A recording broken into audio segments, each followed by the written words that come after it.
हमारी याददाश्त बहुत कमजोर है, जिसका फायदा ना ये नेता लोग उठाते हैं। इतनी कमजोर याददाश्त है हमारी कि भाई जीएसटी लगाया था अंग्रेजों ने, फिर उसके बाद जब आज़ाद हो गया, देश आज़ाद हो गया तो नेहरू ने जीएसटी लगाया था। जीएसटी 2017 में लगा था, पता होगा। नंबर एक बात इस पे करेंगे। नंबर दो बात, पंजाब, हरियाणा, जे&के, पश्चिमी उत्तर प्रदेश, हिमाचल, पूर्वी राजस्थान, इसको आप भारत का हिस्सा मानते हो या आपने सोच लिया कि ये गया आपके हाथ से? याददाश्त कमजोर है इसलिए बोल रहा हूं मैं, पहले बोल दिया था पहली लाइन में, याददाश्त कमजोर है। डिटेल में बताएंगे ताकि आपकी समझ में आ जाए। भानमंडिया और उसके दलाल क्या चाहते हैं? एक तरफ बोलते हैं ऑपरेशन सिंदूर 2.0, ऑपरेशन सिंदूर 2.0, दूसरी तरफ पाकिस्तान और पंजाब को भिड़ाना चाहते हैं। क्या बात है, अनसमझ बैठे हैं यहाँ पर। मतलब बिल्कुल तुम इतने ज्यादा तेज हो कि तुम इतने पढ़े लिखे हो कि तुम्हारी बातों को कोई पकड़ेगा नहीं। पकड़े गए तुम यहाँ पर भी।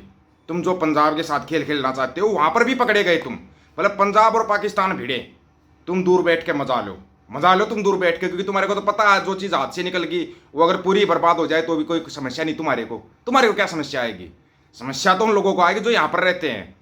खेल शुरू करते हैं इनका, जो इन्होंने पंजाब वर्सेस पाकिस्तान किया हुआ वहां से। कैसे किया आपको पता हो? अभी जो कूड़ा करकट जो भी बोलते हैं उसका मैच चले हुए थे। हालांकि ये बात अलग है कि दिलजीत दोसांझ की मूवी रिलीज नहीं होगी क्योंकि इसके अंदर पाकिस्तान की कलाकार थी। पाकिस्तान के क्रिकेटरों के साथ 2 बार मैच खेल लेंगे क्योंकि उसमें पैसा आता है, वो पैसा सरकार के पास खाते में आएगा, तो मैच तो होंगे। उस मैच के दौरान एक हरकत हुई जो हरीश राव ने हरकत की थी, बहुत गलत हरकत थी।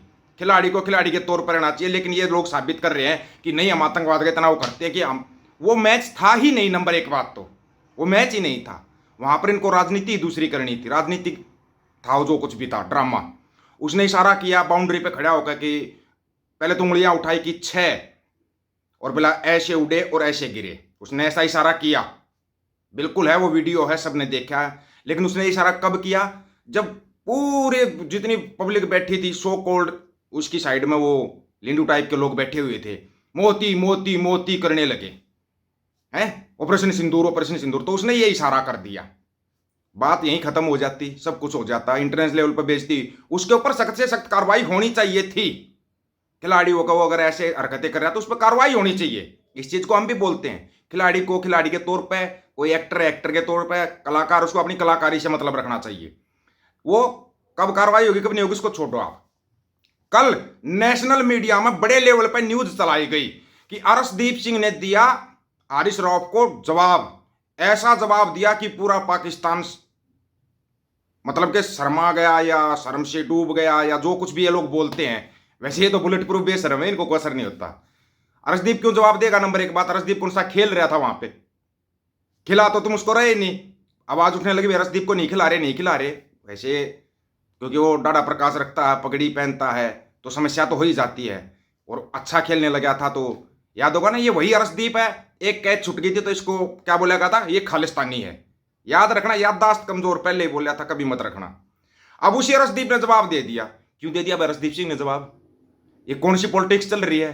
अब पाकिस्तान में जाएगा भाई हमारे किसी खिलाड़ी ने कुछ नहीं बोला, पंजाब के खिलाड़ी अर्शदीप ने बोला है। वो किसकी टीम में है फिर अर्शदीप सिंह? या तो ये बोलो कि भाई इंडिया की तरफ से जवाब दिया उसने, तब तो हम मानेंगे। लेकिन यहां पे दिखाया जा रहा है पंजाब की तरफ से अर्शदीप सिंह ने जवाब दिया। बड़े कमाल की बात है ना। अभी 2 दिन से हम एक सवाल उठा रहे थे कि जयशंकर साहब अमेरिका गए हुए हैं, क्या करने गए हुए हैं, बता दो आराम से। किसी ने कोई जवाब नहीं दिया, ना मंडियों के दलालों ने कोई न्यूज दिखाई, कुछ नहीं दिखाया, किसी ने कोई जवाब नहीं दिया। बड़े कमाल की बात है कि सारे साइन करवा के, डोंटू साहब ने सारे साइन करवा के बोला चलिए जाइए अब अपने घर जाइए, अपने घर जाइए। मिला भी नहीं, डोंटू साहब उनसे मिला भी नहीं, लेकिन साइन सारे करवा लिए। जो बोल रहा था किसानों के लिए कोई भी कुर्बानी देने के लिए तैयार हूं, हमारा तंदूरी लाल पनौती महाराज, कैसे साइन कर दिए वहां पे। उसके बाद ये बोल रहे देखो जीएसटी कम कर दिया, उत्सव मनाओ, जीएसटी कम कर दिया। पहले भी वो वही पनीर आधा किलो पनीर 180 रुपए का था, आज खरीद लो, आज भी 180 रुपए का। ये जीएसटी कम कहां हुई? उसके बाद अपने यूपी के मुख्यमंत्री साहब एडवर्टाइजमेंट कर रहे शैम्पू उठा के, ये देखो शैम्पू पे जीएसटी कम हो गया, शैम्पू सस्ता हो गया। महाराजा आपको तो शैम्पू चाहिए ही नहीं। शैम्पू तो उनको चाहिए जिनके सिर पे बाल होते हैं ना, उन्हीं को तो शैम्पू चाहिए। जब सिर पे कुछ है ही नहीं तो शैम्पू का क्या करोगे? बड़ी कमाल की बात है ना। ये उत्सव के टाइप पे दिखा क्या रहे हैं? बाजार जो तुम्हारी जेब में थोड़ा बहुत पैसा बचा हो ना उसको लूट ले ये लोग, लूटने के लिए। ये है लूटने का धंधा। महाराज कनाडा ने 4 बैन लगाए हैं, वो चारों बैन बताओ कौन कौन से हैं। नंबर 1 बात, चारों बैन बताओ। अस्तित्व में कुछ कोई और देश तो नहीं आ गया है? पूछ रहे हैं मोटा मोटा हम तो, वैसे तो हमारे को तो पता नहीं है भाई कौन सा देश आ गया, क्योंकि ट्रंप जो इशारा कर रहा है या जो उनका वो भाई जो अंग्रेज है वो इशारा कर रहा है हैं। और बाबा जी ने तो बिल्कुल सच बोला है। आज हरमंदर ਨੂੰ ਮੰਨਣ ਵਾਲੇ ਵੀਰ ਭਰਾ ਵੱਡੇ ਤੇ ਛੋਟੇ ਅੱਜ ਸਾਡੇ ਪੰਜਾਬ ਦੇ ਦੁਖਾਂਤ ਵਾਪਰਿਆ ਥਾਂ ਥਾਂ ਤੇ ਸੇਵਾ ਕਰਨ ਲਈ ਜਾ ਰਹੇ ਨੇ, ਲੇਕਿਨ ਬਿਆਸਾ ਦਰਿਆ ਦੇ ਕੰਢੇ ਤੇ ਬੈਠਾ ਠੇਕੇਦਾਰ ਕਿਸੇ ਨੂੰ ਚੁਆਨੀ ਨਹੀਂ ਦੇ ਰਿਹਾ। ਮੈਂ ਡਰ ਨਹੀਂ ਰਿਹਾ, ਮੈਂ ਕੇਵਲ ਤੇ ਤੇਰੇ ਗੁਰੂ ਗ੍ਰੰਥ ਸੱਚੇ ਪਾਤਸ਼ਾਹ ਤੋਂ ਡਰਦਾ ਕਿਸੇ ਵਿਅਕਤੀ ਤੋਂ ਨਹੀਂ। ਮੈਂ ਆਮ ਖੁੱਲਾ ਬੋਲਦਾ ਮੋਦੀ, ਜਿਹੜੀ ਪੱਗ ਤੇ ਦਾੜੀ ਨਾਲ ਤੂੰ ਨਫ਼ਰਤ ਕਰਦਾ ਹੈ, ਜਦੋਂ ਐਮਰਜੈਂਸੀ ਲੱਗੀ ਤੂੰ ਪੱਗ ਬੰਨ ਕੇ ਇਸ ਪੰਜਾਬ ਵਿੱਚ ਪਨਾਹ ਲਈ ਸੀ, ਉਹ ਸਮਾਂ ਭੁੱਲ ਗਏ। ਉਦੋਂ ਪੰਜਾਬ ਚੰਗਾ ਸੀ, ਉਦੋਂ ਤੂੰ ਪੰਜਾਬ ਤੋਂ ਆਇਓ ਪੱਗ ਬੰਨਣ ਵਾਲਿਆਂ ਦੇ ਕੋਲ, ਦਾੜੀ ਵਾਲਿਆਂ ਦੇ ਕੋਲ ਤੇਰੀ ਜ਼ਬਾਨ ਸੜ ਗਈ, ਤੂੰ ਦੇਣਾ ਤਾਂ ਕੀ, ਤੂੰ ਅਜੇ ਤੱਕ। ओके, अब ये 2 4 5 बैन लगे हैं भाई। For diplomatic consequences, an end to intelligence sharing, and a public inquiry, my colleague just mentioned. We at NCCM are calling for 4 additional actions. क्या 1. Action? The immediate recalling of Canada's ambassador to India. 2.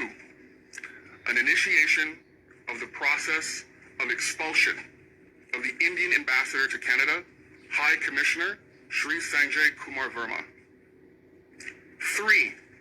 A formal freeze on trade negotiations between India and Canada, including but not limited to the Comprehensive Economic Partnership Agreement, or अब सुनो। CEPA. And 4, together with the WSO, we today call for the immediate banning of the RSS under the listing provisions in the Criminal Code and the removal of its agents from Canada. सुन लिया? आया मजा सुन के? RSS के ऊपर permanent ban, और सिर्फ वहां नहीं, बोले हम पूरे वर्ल्ड से ये चाहते हैं कि पूरे वर्ल्ड में इनको बैन कर दिया जाए। अब बताओ, आया होगा मजा सुन के? बोले हम इंडिया से कोई संबंध नहीं रखेंगे, लेकिन खालसा से संबंध रखेंगे। कुछ समझ रहे हो? अंध भगतो, लंका लग चुकी है। ये जीएसटी तुम्हारे उत्सव, तुम्हारी बर्बादी का ही उत्सव मनवा रहा है और तुम मना रहे हो। बताओ अगले को क्या फर्क पड़ेगा? तुम अपनी ही बर्बादी का उत्सव मना रहे हो। बड़े कमाल के बंदे हो यार। ऐसा कमाल तो हम पहली बार देख रहे हैं कि वे ऐसे लोग भी रहते हैं जो अपनी बर्बादी का उत्सव मनाने लगते हैं। जल्द ही फिर दोबारा याद दिला रहा हूं, यादाश्त कमजोर है, शुरुआत में बताया था। केले के पेड़ उगा लो अपने घर के बाहर, पत्ते लपेटना, झिंगा लाला हुर चिल्लाना, हम बैठ के आराम से देखेंगे। देखो अंधभक्तों, तुम्हारे को तब समझाया था कि तुम झिंगा लाला हुर चिल्लाओगे, तुम उस पाषाण युग में जाओगे जहां पत्थरों से आग जलाओगे। जाने वाले उस पाषाण युग के अंदर तुम लेके जाएगा, मानने का नहीं यार। अगले ने भी तो 35 साल भीख मांगी है, 60-70 साल तुम भीख नहीं मांग सकते अंधभक्तों। प्याऊ प्याऊ के नाम पे इतना तो कर ही सकते हो, करो। अपना सब कुछ सिस्टम सेट है, अलग है, बहुत बढ़िया है। हमारा अपना सिस्टम अलग है, ठीक है। जो इशारे को समझो तो समझ जाओगे। आप लोगों की क्या राय, अपनी राय रखना, आपकी राय का इंतजार रहेगा। सभी साथियों को राम राम, नमस्कार, आदाब, सत श्री अकाल। वीडियो को ज्यादा से ज्यादा शेयर, चैनल को सब्सक्राइब, बेल आइकन को जरूर दबाना दोस्तों। ऑफिशियल दीपक फौजी यूट्यूब चैनल, बात हक और सच की करेंगे। हक सच की बात हम करेंगे। वीडियो को शेयर करने की जिम्मेदारी आप लोगों की है। गज के आखो, वाहिगुरु जी का खालसा, वाहिगुरु जी की फतेह।